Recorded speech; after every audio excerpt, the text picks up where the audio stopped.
കവിതയും കാര്യങ്ങളുമായി ചിന്തയും ചിരിയുമായി നമ്മുടെ പ്രിയങ്കരനായ കവി ശ്രീ മുരുകൻ കാട്ടാക്കട ഈ യജ്ഞഭൂമിയിലേക്ക് എത്തുമോ? Let's see the count down.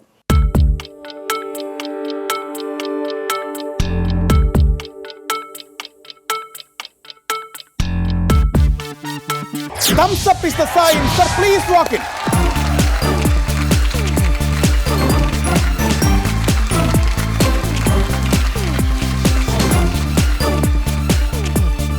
Shri Murugan Kattakada യജ്ഞത്തിലേക്ക് വരുന്നുണ്ടോ, പിൻവാങ്ങുന്നോ എന്ന കാര്യത്തിൽ എനിക്ക് യാതൊരു സംശയവുമില്ല.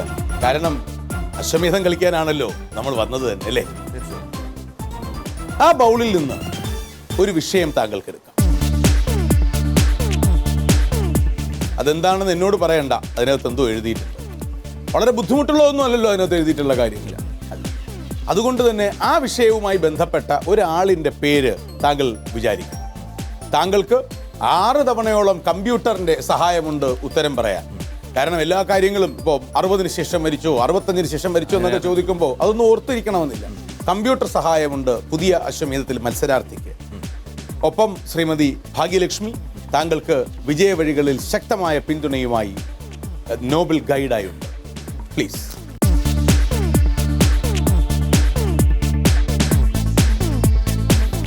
കരളെരിയുന്ന കാലത്തിൽ കവിതയുടെ വസന്തം വിടർത്തുന്നു ശ്രീ മുരുകൻ കാട്ടാക്കട. നമ്മൾ പ്രവേശിക്കും അദ്ദേഹത്തോടൊപ്പം. യജ്ഞം.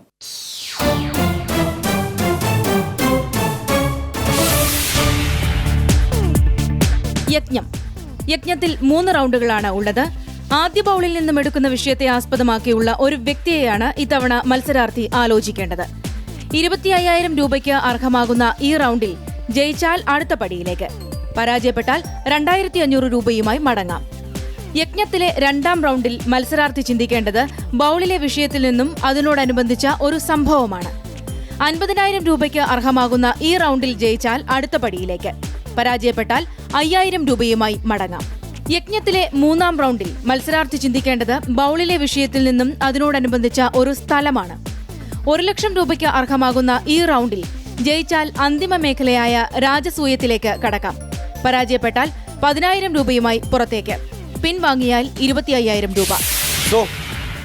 അങ്ങനെ നമ്മൾ ആ വിപരീത സമസ്യ ആരംഭിക്കും. അതിനു മുൻപ് ശ്രീ മുരുകൻ കാട്ടാക്കട നിർദ്ദേശിച്ച വ്യക്തിയെ നോബൽ ഗൈഡായ ശ്രീമതി ഭാഗ്യലക്ഷ്മി അംഗീകരിക്കുന്നു. തീർച്ചയായും അംഗീകരിക്കും.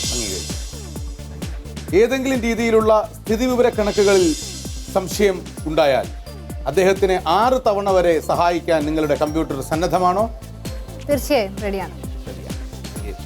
സോ പ്രിയപ്പെട്ട സുഹൃത്തെ, മലയാളിക്ക് പ്രിയങ്കരനായ കവിമിത്രം ശ്രീ മുരുകൻ കാട്ടാക്കടയ്ക്ക് ആദരവോടെ ഈ ഹോട്ട് സീറ്റിലേക്ക്.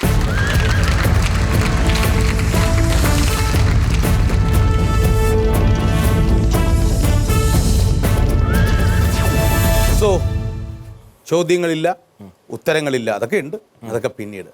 എനിക്ക് ആദ്യം ആവശ്യം നെല്ലിക്ക ആണ്. നെല്ലിക്ക ഉണ്ടോ കയ്യിൽ? നെല്ലിക്ക കഴിച്ച് തന്നെ കുട്ടികൾ വളരണം. നെല്ലിക്ക അറിഞ്ഞും അനുഭവിച്ചും തന്നെ വളരണം. ഇപ്പോൾ പല കാര്യങ്ങളും നമ്മൾ കുഞ്ഞുങ്ങൾക്ക് ഇപ്പോൾ നെല്ലിക്ക പോലെയാണ്. അവർക്ക് ആദ്യം പറഞ്ഞാൽ അത് കഴിക്കും, പിന്നെ മധുരിക്കും. അപ്പോൾ എനിക്കൊരു നെല്ലിക്ക തരാൻ മാർഗമുണ്ടോ? തരാം, തീർച്ചയായിട്ടും. തീർച്ചയായിട്ടും എനിക്ക് വലിയ സന്തോഷമാണ് ജി എസുമായിട്ട് ഇങ്ങനെ വർത്തമാനം പറഞ്ഞിരിക്കാനും കവിത എല്ലാം. കാരണം അതൊക്കെ വലിയ ഓർമ്മകളിലേക്ക് നമ്മൾ ഇപ്പോൾ ഒരു കവി എന്ന നിലയിൽ, ഒരു പെർഫോമർ എന്ന നിലയിൽ, വെറും കവിയല്ലാതെ കവിത ചൊല്ലുന്നൊരു കവി എന്ന നിലയിലുള്ള എൻ്റെ ഈ വളർച്ചയിൽ നമ്മുടെ യാത്രകളും ചർച്ചകളും ഒക്കെ ഒരുപാട് സഹായിച്ചു പലതരത്തിൽ. അപ്പോൾ തീർച്ചയായിട്ടും എനിക്ക് അതുകൊണ്ട് തന്നെ അശ്വമേധത്തിൻ്റെ ഒരു പ്ലാറ്റ്ഫോം എന്ന് പറയുന്നത് സ്വന്തമായിട്ടാണ് എനിക്ക് എപ്പോഴും ഫീൽ ചെയ്യുന്നത്. അതുകൊണ്ട് നെല്ലിക്ക എന്ന കവിതയല്ല, നെല്ലിക്ക അല്ലേ?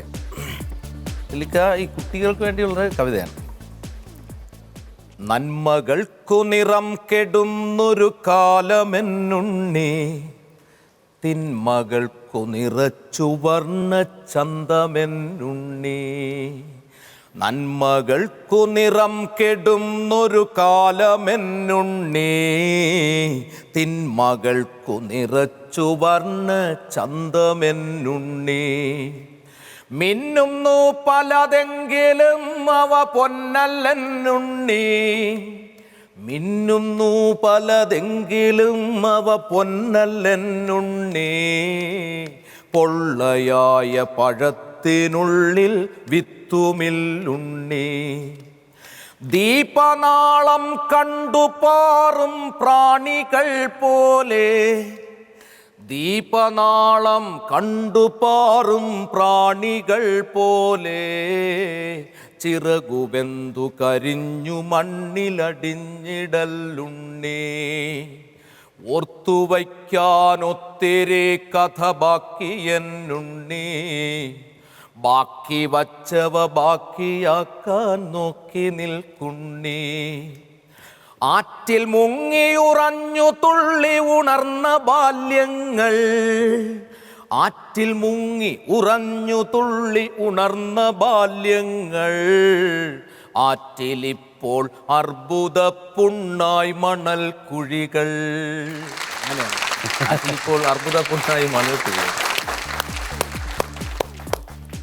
ആറുകളും ആത്മഹത്യ ചെയ്തു പോകുന്നു അല്ലേ? ആത്മഹത്യ ചെയ്തു പോകുന്ന പുഴയുടെ വിലാപവും മുരുകൻ എഴുതിയിട്ടുണ്ട്.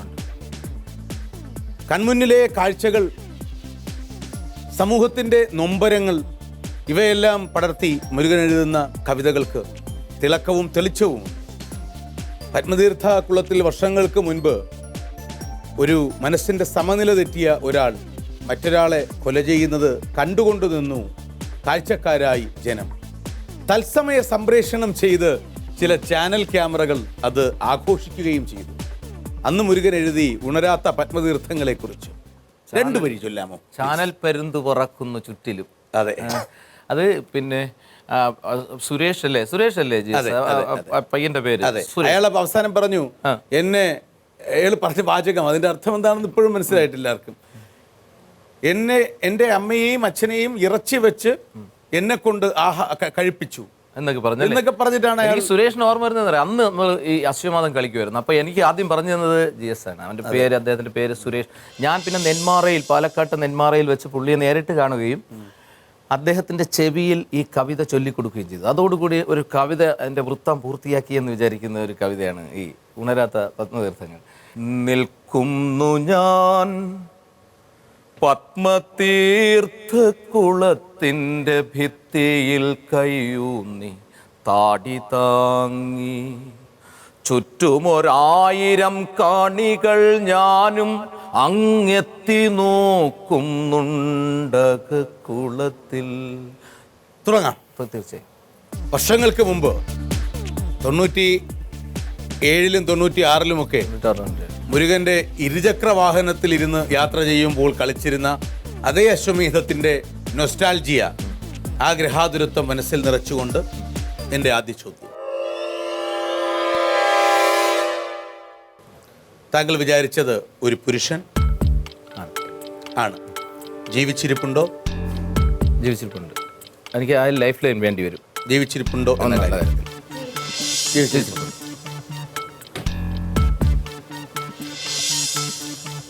രാഷ്ട്രീയം, കല, സാഹിത്യം ഇതിലൊന്നാണോ പ്രധാന മേഖല?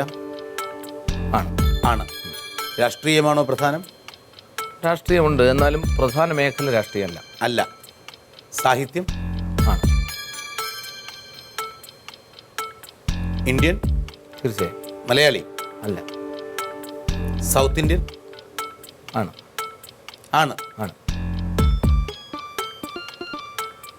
തമിഴ്നാട്? അല്ല. അല്ല. അല്ല. മലയാളി അല്ല എന്ന് പറഞ്ഞു, സൗത്ത് ഇന്ത്യൻ ആണെന്ന് പറഞ്ഞു. കർണാടകമാണോ? കന്നഡ സാഹിത്യമാണോ? കർണാടകം? അല്ല. അല്ല.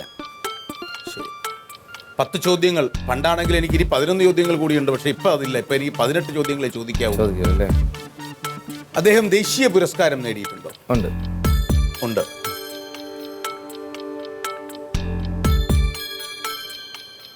ഇനിയുള്ള ചോദ്യങ്ങളിലേക്ക് പോകുന്നതിന് മുൻപ് എനിക്കൊരു ഉപകാരം ചെയ്യണം.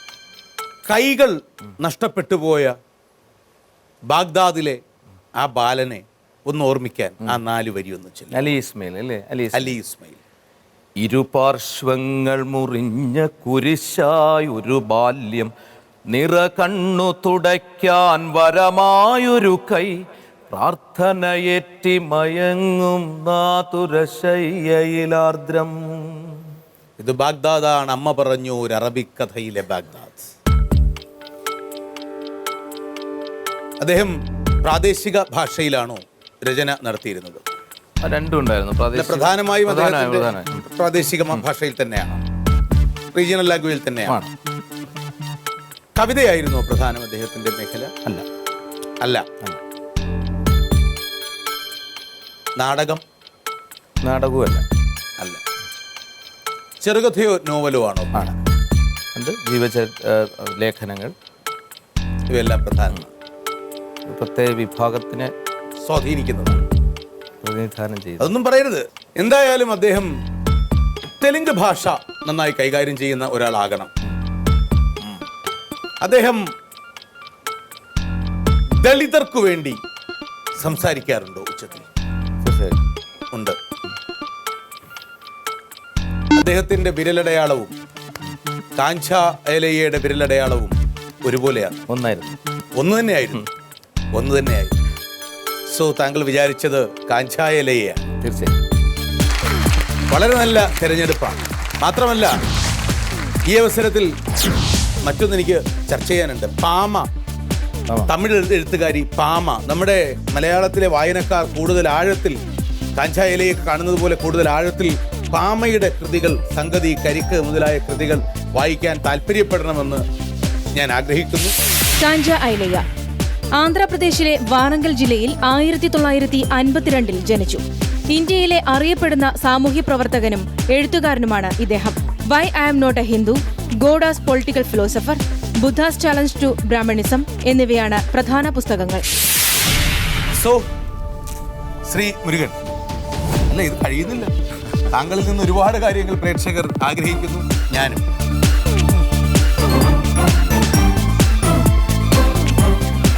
ഇത് ഞങ്ങളുടെ അശോഭഹാരം. ഇത് മിർ റിയൽറ്റേഴ്സ് നൽകുന്ന ക്യാഷാണ്. പക്ഷെ ഇതെല്ലാം ഇവിടെ ഇരിക്കും. തൽക്കാലം അതവിടെ ഇരിക്കും. എനിക്കിത് കഴിഞ്ഞിട്ടും പുറത്തിറങ്ങി നടക്കും. അപ്പോൾ ആളുകൾ ചോദിക്കും, ശ്രീ മുരുകൻ കാട്ടാക്കട അവിടെ വന്നു. പ്രത്യേകിച്ച് പ്രവാസികൾ ഒരുപാട് ചോദിക്കും. അവരെല്ലാം ചോദിക്കുന്ന ചോദ്യം, പ്രദീപ രേണുക കേൾക്കാതെ ശ്രീ മുരുകൻ കാട്ടാക്കട ആ വേദിയിൽ നിന്ന് നിങ്ങൾ യാത്രയാക്കിയാൽ പിന്നെന്താണ്, നിങ്ങൾക്ക് എന്ത് ലോജിക്കാണെന്നൊക്കെ ചോദിച്ചാൽ എനിക്ക് ഉത്തരമില്ല. കുഞ്ഞുങ്ങൾക്ക് വേണ്ടി ഒരു കവിത എഴുതിക്കോട്ടെ. തീർച്ചയായും ലോകമെമ്പാടുമുള്ള പെൺകുട്ടികൾക്ക് വേണ്ടി, കുഞ്ഞുങ്ങൾക്ക് വേണ്ടി, അമ്മമാർക്ക് വേണ്ടി. അപ്പോൾ ഒരു കുഞ്ഞും അമ്മയും തമ്മിലുള്ള വർത്തമാനമാണ്, ഒരു പെൺകുഞ്ഞും അമ്മയും. അപ്പുറം വീട്ടിലെ അപ്പുപ്പൻ ഇന്നലെ കാക്കയുടെ പൂച്ചയുടെ കഥ പറഞ്ഞു. അപ്പുറം വീട്ടിലെ അപ്പുപ്പൻ ഇന്നലെ കാക്കയുടെ പൂച്ചയുടെ കഥ പറഞ്ഞു. തത്തമ്മ പെണ്ണിന്റെ താറാ കോഴിയുടെ തക്കിടി മുണ്ടന്റെ കഥ പറഞ്ഞു. തത്തമ്മ പെണ്ണിന്റെ താറാ കോഴിയുടെ തക്കിടി മുണ്ടന്റെ കഥ പറഞ്ഞു. മുത്തങ്ങൾ തന്നെന്നെ മാറോടു ചേർത്തുകൊണ്ടൊത്തിരി നേരം കഥ പറഞ്ഞു. മുത്തങ്ങൾ തന്നെന്നെ മാറോടു ചേർത്തുകൊണ്ടൊത്തിരി നേരം കഥ പറഞ്ഞു. തൂക്കണാം കുരുവിയുടെ കഥ കേൾക്കുവാൻ അമ്മേ പോകയാണിന്നു ഞാൻ അക്കരയ്ക്ക്. തൂക്കണാം കുരുവിയുടെ കഥ കേൾക്കുവാൻ മോളെ ഞാൻ ഇന്നു പോരുന്നു നിന്റെ കൂടെ. തൂക്കണാം കുരുവിയുടെ കഥ കേൾക്കുവാൻ മോളെ ഞാൻ ഇന്നു പോരുന്നു നിന്റെ കൂടെ. ഒറ്റയ്ക്കിരിക്കുന്നൊരപ്പുപ്പൻ ചൊല്ലുന്നൊരൊറ്റ കഥയും കഥകളല്ല. ഒറ്റയ്ക്കിരിക്കുന്നൊരപ്പുപ്പൻ ചൊല്ലുന്നൊരൊറ്റ കഥയും കഥകളല്ല. ഒറ്റയ്ക്കു പോയി കഥകൾ നീ കേൾക്കേണ്ട, ഒക്കത്തു കയറി മറിഞ്ഞിടേണ്ട. അപ്പുപ്പനും മോളും നല്ലവരെങ്കിലും അത്രയ്ക്ക് നല്ലതല്ലിന്നു കാലം. തീർച്ചയായും അതാ ഒരു ബോധം അമ്മമാർക്കുണ്ടാവണം, പ്രത്യേകിച്ചും. എന്തായാലും രേണുകയിൽ കുറച്ച് പേര്. രേണുക്കേ നീരാഗരേണു കിനാവിൻ്റെ നീലക്കടമ്പിൻ പരാഗരേണു. പിരിയുമ്പോഴേ തോന്നനഞ്ഞ കൊമ്പിൽ നിന്നു നില തെറ്റി വീണ് രണ്ടിലകൾ നമ്മൾ. രേണുക്കേ നാം രണ്ടു മേഘശകലങ്ങളായി അകലേക്കു മറയുന്ന ഘനഭംഗികൾ. മഴവില്ലു താഴെ വീണുടയുന്ന മാനത്ത് വിരഹമേഘ ശ്യാമക്ഷണഭംഗികൾ. പിരിയുന്നു രേണുക്കേ, പിരിയുന്നു രേണുക്കേ നാം രണ്ടു പുഴകളായി ഒഴുകിയകലുന്നു നാം പ്രണയശൂന്യം. ജലമുറഞ്ഞൊരു ദീർഘശില പോലെ നീ വറ്റി വറുതിയായി ജീർണമായി മൃതമായി ഞാൻ. ഓർമ്മിക്കുവാൻ ഞാൻ നിനക്കെന്തു ഓർമ്മിക്കണം എന്ന വാക്കുമാത്രം. ഓർമ്മിക്കുവാൻ ഞാൻ നിനക്കെന്തു നൽകണം, ഓർമ്മിക്കണം എന്ന വാക്കുമാത്രം. എന്നെങ്കിലും വീണ്ടും എവിടെ വച്ചെങ്കിലും കണ്ടുമുട്ടാം എന്ന വാക്കുമാത്രം. നാളെ പ്രതീക്ഷ തൻ കുങ്കുമപ്പൂവായി നാം കടം കൊള്ളുന്നതിത്ര മാത്രം. എന്നെങ്കിലും എവിടെ വെച്ചും കണ്ടുമുട്ടാം എന്ന വാക്കിൽ അവസാനിക്കുന്നതല്ല നമ്മുടെ സൗഹൃദം. മുരുകന്റെ കാവ്യയാത്രയിൽ എല്ലായ്പ്പോഴും എല്ലായിടത്തും നമ്മൾ വീണ്ടും കണ്ടുമുട്ടിക്കൊണ്ടേയിരിക്കും. പരസ്പരം പങ്കുവയ്ക്കപ്പെടുന്ന ഹൃദയങ്ങളിൽ സൗഹൃദം നിറച്ചുകൊണ്ടേയിരിക്കും. ഓർമ്മിക്കുവാൻ ഞാൻ നിനക്കെന്തു നൽകണം ചോദിക്കുന്നു മുരുകൻ. ഓർമ്മിക്കണം എന്ന വാക്കു മാത്രം ഉത്തരം പറയുന്നു മുരുകൻ.